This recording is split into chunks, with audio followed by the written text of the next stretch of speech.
কথার পরিকল্পনা শুনে বাক্য হারায় অগ্নি। বিস্তারিত জানতে সম্পূর্ণ ভিডিওটি লাইক দিয়ে দেখতে থাকুন। কথা পিসিয়াকে মেজমার ব্যাপারে জিজ্ঞেস করতে দ্বিধাবোধ করলে পিসিয়া শান্ত করে বলে, তুমি নির্দ্বিধায় বলতে পারো, তুমি কি জানতে চাও। তখন কথা বলে, মা যখন হারিয়ে গেছিল তখন মেজমার ব্যবহার কেমন ছিল। তখন পিসিয়া বলে, বড় বৌদি আর মেজ বৌদি দুজনে ছোটবেলা থেকেই বন্ধু ছিল। এমনকি আমার বিয়ের আগে বড় বৌদি এবং মেজ বৌদি আর আমি একসাথে অনেক মজা করতাম। বড় বৌদি যখন চলে গেল তখন অগ্নির অবস্থা চোখে দেখতে না পেরে বাবা বাধ্য হয়ে মেজ বৌদিকে জিজ্ঞেস করেছিল বড় বৌদি কোথায় গেছে।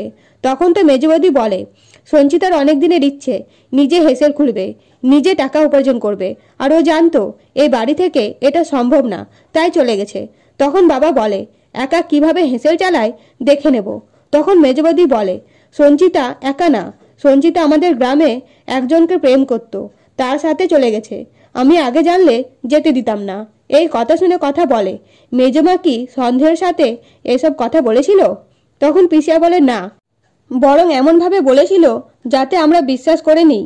এরপরে অগ্নি পিসিয়াকে জিজ্ঞেস করে মায়ের ভালোবাসার জায়গা কোথায়, কিন্তু পিসিয়া বলতে না পারলে বাবার কাছে যে জিজ্ঞেস করতেই সমীর বলে, গড়াল যেতে ভালোবাসত সঞ্চিতা। এরপরে কথা অগ্নি মা আনন্দের কাছে বসে চিন্তা করতে থাকলে কথা বলে, গড়ালে বাড়িগুলো মেরামত করতে হবে বলেছিলেন তো, আপনি দায়িত্ব নিয়ে ঠিক করুন না, তারপর আমরা সকালে গড়াল যাব মাকে নিয়ে। এই কথা শুনে অগ্নি চুপ করে থাকে। তো বন্ধুরা, নেক্সট আপডেট পেতে অবশ্যই সাবস্ক্রাইব করুন। ধন্যবাদ।